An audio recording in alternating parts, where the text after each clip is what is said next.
Salut à tous, c'est Mike. On se retrouve aujourd'hui pour une vidéo sur les chandeliers japonais. Donc c'est la première vidéo d'une série de 3 ou 4 vidéos qui constitueront une formation gratuite sur l'analyse technique. Donc après, je tiens à préciser que tout ça, j'appelle ça des cartouches, des chargeurs. En fait, ça va vous faire un bon fusil pour devenir un trader. Mais c'est l'analyse technique, c'est connaître l'analyse technique. Ça va pas suffire pour trader de manière efficace et gagner sur les marchés. Ça va vous faire le fusil, comme je vous ai dit. Mais après, il faut le tireur. Le tireur, voilà, c'est tout le côté psychologique, tout le côté, la part de vous-même, reprogrammer son cerveau, et la gestion du risque, c'est toutes ces choses-là qui vont faire la différence. Mais là, grâce à tous ces chargeurs que je vais vous mettre sur YouTube, vous aurez déjà les outils nécessaires pour effectuer des analyses techniques sur vos propres charts. Parce que quand vous voulez des questions sur le marché, c'est mieux d'aller les lui demander directement, d'accord, plutôt qu'à son voisin qui n'en sait absolument pas plus que vous. Vous verrez en trading de toute façon, on fait pas mal d'erreurs en trading, c'est assez suffisant comme erreur pour en plus de ça aller se taper celle du voisin. Vous allez assumer vos propres erreurs grâce à ces chargeurs et grâce à vos propres analyses techniques. Donc c'est parti pour la formation sur les chandeliers japonais.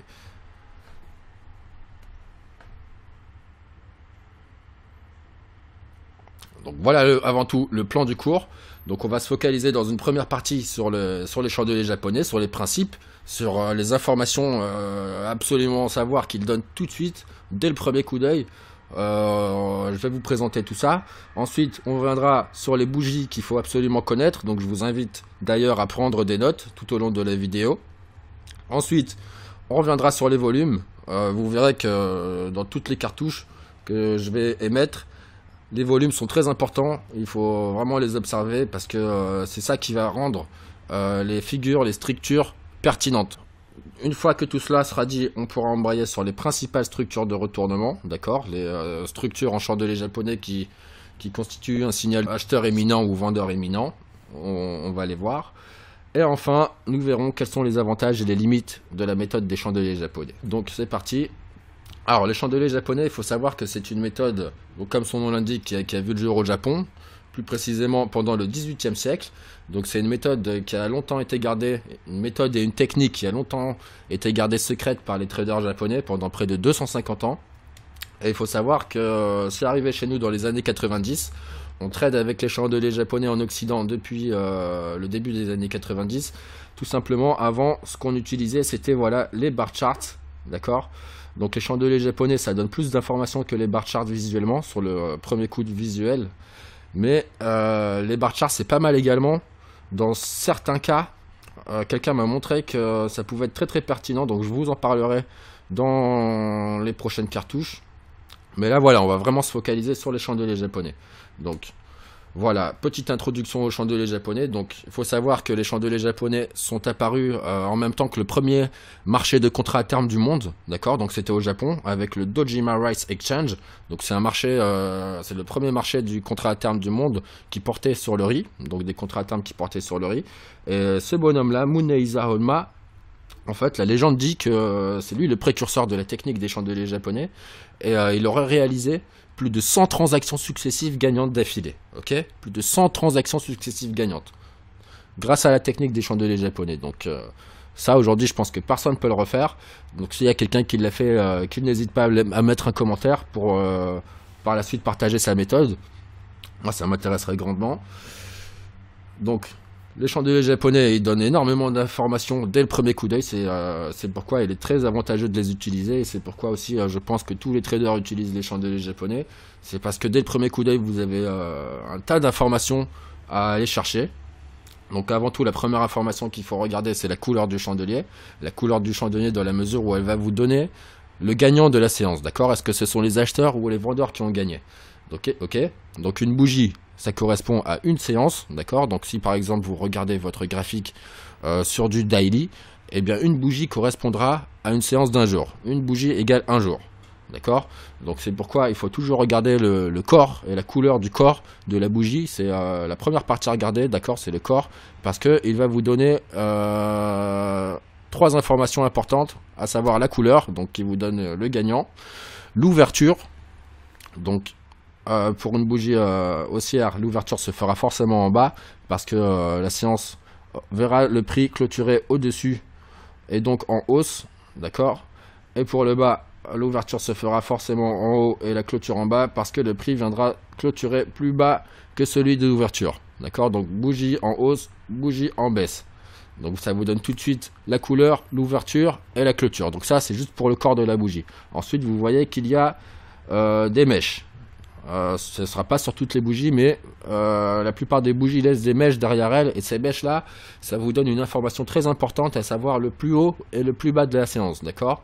Donc c'est une information qui peut être très intéressante car elle matérialise en fait, si vous voulez, le début de l'entrée de certains acheteurs ou de certains vendeurs, d'accord. Et à partir de ces mèches là, on peut étudier la psychologie qui est liée à la séance, d'accord. On verra tout ça tout à l'heure. Donc on va désormais pouvoir se focaliser sur les principales bougies à connaître, à retenir.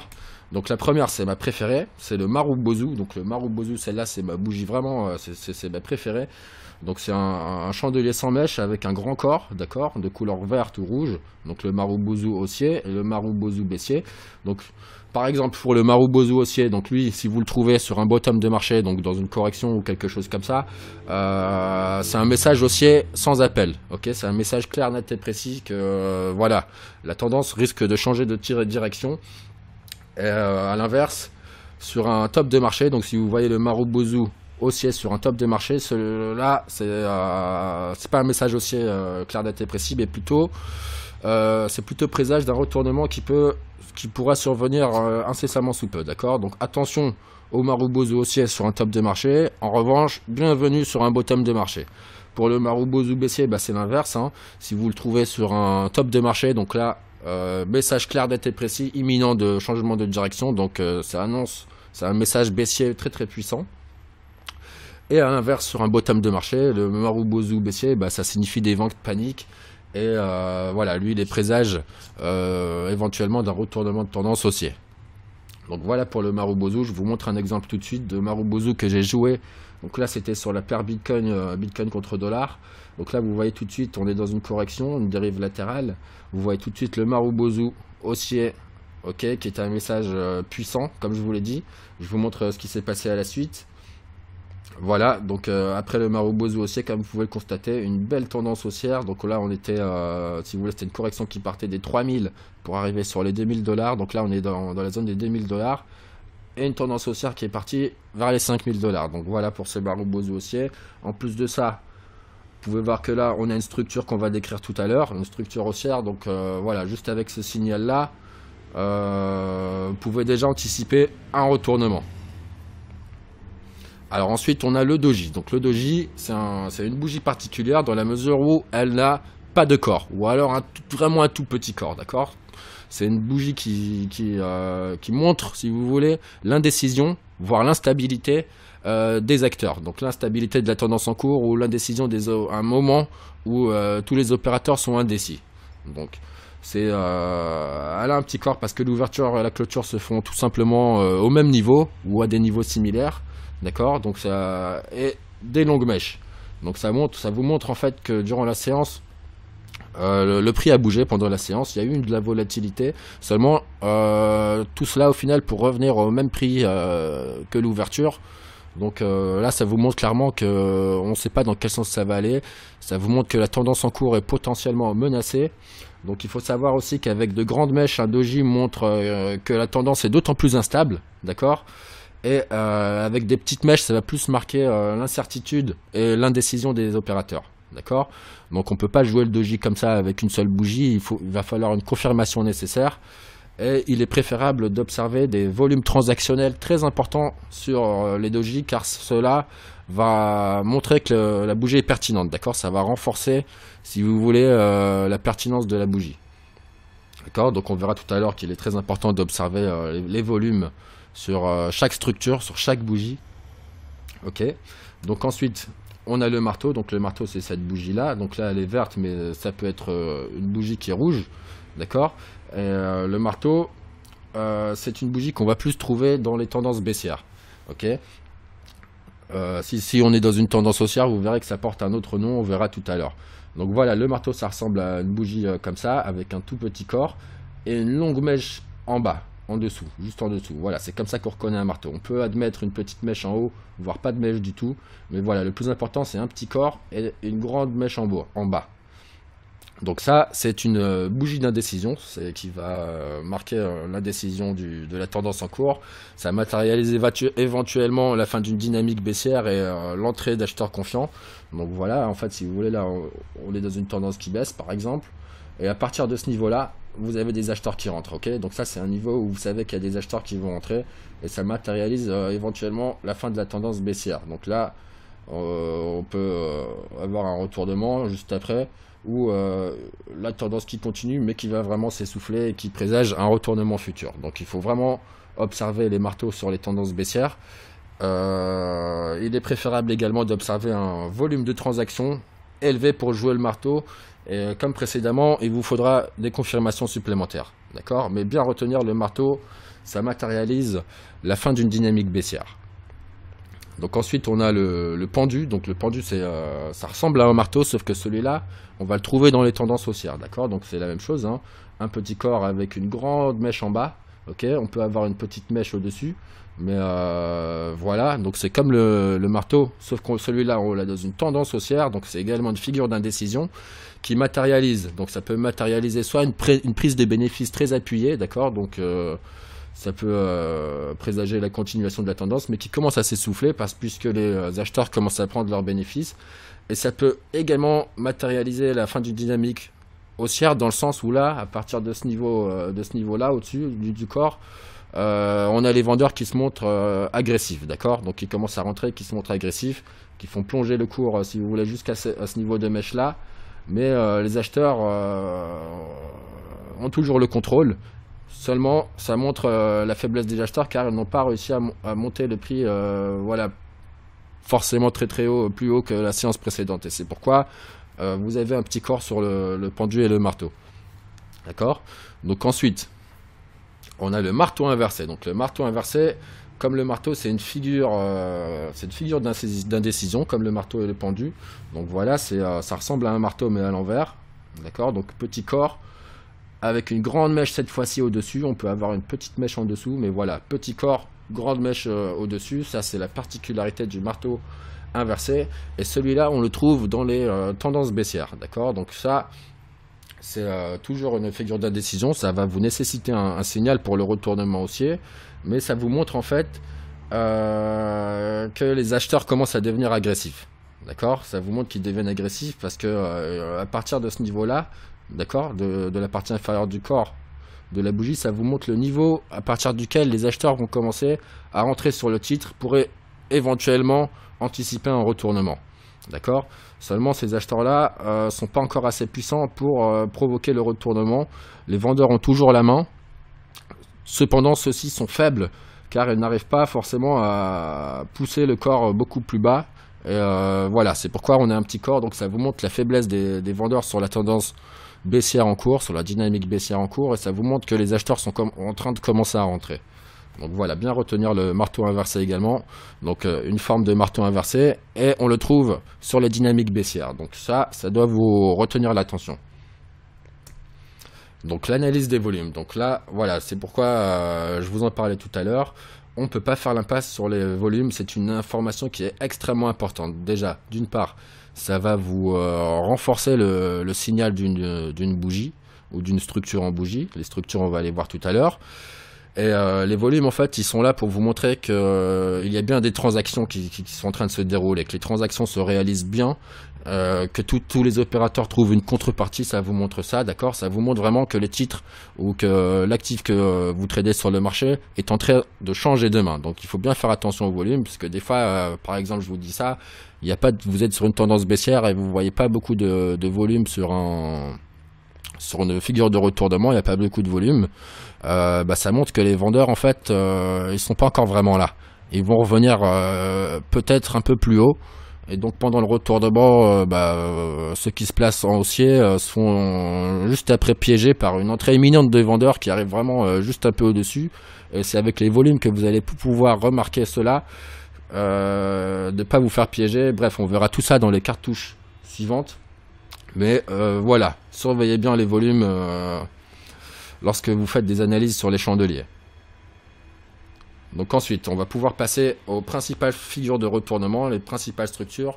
Donc comme je vous disais précédemment, en début de vidéo, il y en a énormément de structures de chandeliers japonais. Je vais vraiment me focaliser dans cette vidéo synthétique sur les principales figures qui, à mon sens, ont plus de probabilités de matérialiser un changement de direction. D'accord? Donc la première pour moi, c'est l'avalement haussier. Donc l'avalement haussier, donc ça ressemble à ça. Donc vous avez une bougie rouge et une bougie verte, d'accord, qui englobe toute la bougie rouge, d'accord. Donc ça vous matérialise que voilà, non seulement les acheteurs ont gagné la séance, mais ils sont en train d'opérer un changement directionnel, d'accord. Donc là on a la séance qui ouvre ici, qui ferme ici.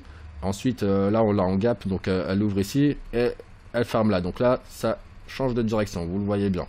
Donc c'est constitué d'une bougie rouge et d'une bougie verte. La verte englobe toute la bougie rouge et vient clôturer au-dessus de la bougie rouge, donc pour bien matérialiser le changement de direction, d'accord. Donc il faut savoir que l'avalement haussier, plus vous le trouverez sur un creux de marché, plus il sera un signal de retournement imminent, d'accord. Avec des volumes transactionnels élevés, là c'est le top du top, ça vous matérialisera bien le changement de dynamique. Donc ensuite on a l'inverse, hein, l'avalement baissier. Donc là cette fois-ci ça va être avec une bougie rouge qui englobe bien la bougie verte, d'accord. Et celui-là en top de marché, c'est pareil, c'est un signal de retournement imminent. Donc après avec les avalements, ça ne veut pas forcément dire que ça va se retourner, mais voilà, il y a de grandes chances que ça se retourne. Après les chandeliers japonais, il faut toujours les contextualiser selon le marché sur lequel vous opérez, d'accord. Il faut bien remettre ça sur son contexte. C'est un bon indicateur de la psychologie des opérateurs. Donc voilà, c'est selon la psychologie du marché sur lequel vous opérez. L'avalement haussier et l'avalement baissier, ce sont deux configurations, donc il vous faut seulement deux bougies pour le détecter. Là, la troisième, ça vous fait une confirmation. Voilà, c'est déjà un signal intéressant de retournement, d'accord. Je dirais que si vous avez des confirmations supplémentaires, c'est le top. On verra quelles confirmations on peut aborder en plus dans les autres cartouches qui suivront, ok, sur la délice technique. Mais là, l'avalement, c'est déjà pas mal. C'est déjà très intéressant quand vous avez cette figure en chandelier japonais. Donc ensuite, on a la pénétrante. Donc la pénétrante, on la trouve sur une dynamique baissière. Donc voilà, ça ressemble à ça. Vous avez une bougie rouge avec une bougie verte qui va venir pénétrer plus de 75%, plus de 50%, je veux dire. Mais si vous avez 75, là, c'est le top du top. Donc c'est un signal très intéressant sur un bottom de marché. Ça peut instiguer une forte probabilité de retournement, d'accord. Il faut être attentif aux pénétrantes, d'accord, sur les tendances baissières. Ensuite on a son inverse, donc c'est le nuage noir. Donc c'est pareil que la pénétrante, hein. On a une bougie verte, une bougie rouge qui ouvre en gap haussier, seulement ça repart tout de suite dans le mauvais sens. Donc là ceux qui ont acheté se rendent compte qu'ils sont dans le mauvais sens. Donc qu'est-ce qui risque de se passer? Ils risquent de se mettre dans le bon sens, et voilà, on a une grande probabilité à ce qu'il y ait un changement de direction. Donc très attention aux pénétrantes et aux nuages noirs.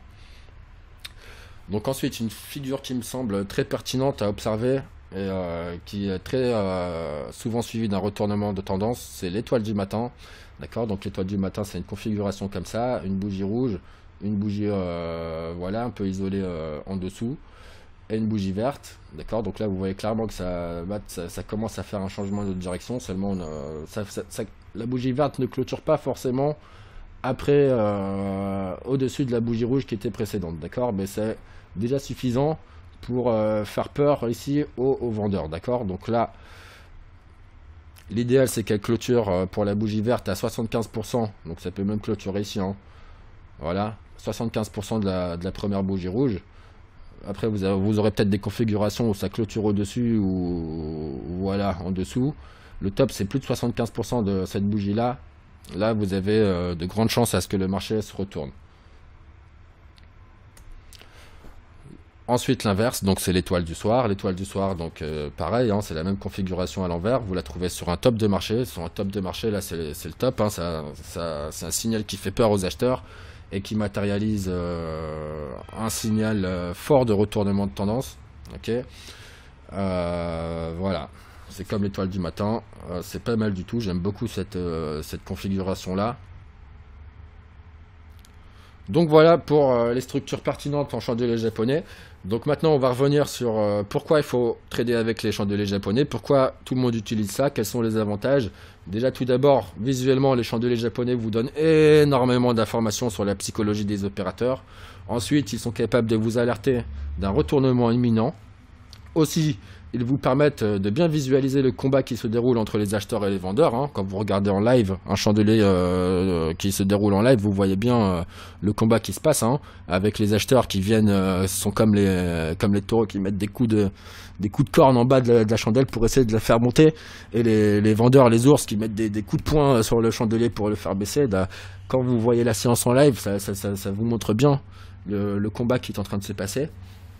Et enfin, les chandeliers mettent en évidence des niveaux qui sont très pertinents pour les analyses, pour d'autres analyses techniques. Donc, par exemple, pour le chartisme, pour les vagues d'Elliott, vous verrez que c'est indispensable d'avoir les chandeliers japonais. C'est pourquoi je vous ai fait cette vidéo en premier lieu.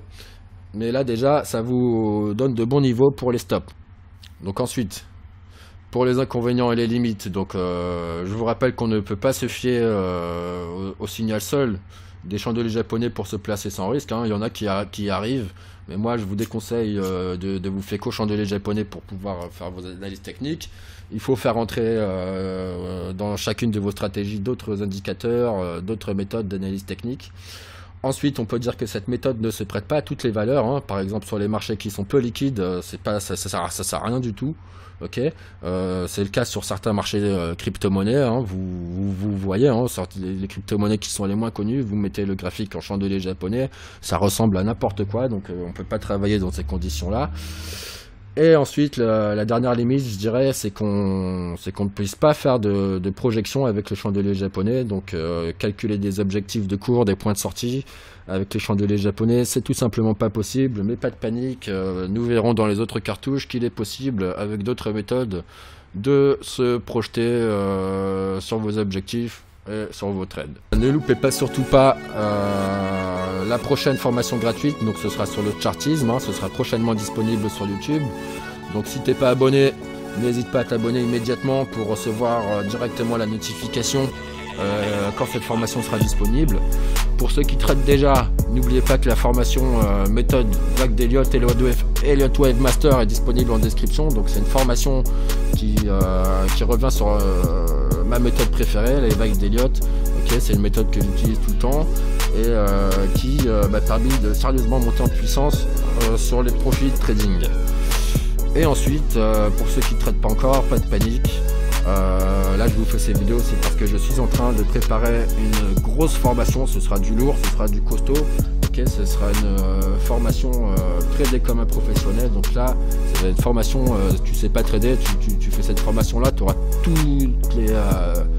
c'est une caisse à outils, quoi. Tu auras tous les outils nécessaires pour trader efficacement, pour effectuer des bonnes analyses techniques, pour reprogrammer ton cerveau et devenir un trader gagnant, d'accord. Bien gérer ton risque, il y aura toute la partie teneur du fusil, d'accord. Là je vous fais des vidéos, c'est pour avoir un bon fusil. Et dans la formation intégrale que je vais sortir, ce sera pour être un bon chasseur avec un bon fusil, d'accord. Si on peut faire une comparaison bien imagée, eh bien voilà, ce sera une formation de chasseur, une formation de sniper. Donc voilà, on se retrouve très vite pour les prochaines cartouches et pour des vidéos qui se focaliseront sur le profit. Faites attention aux crypto-monnaies, on verra comment ça évolue et je vous dis à très vite.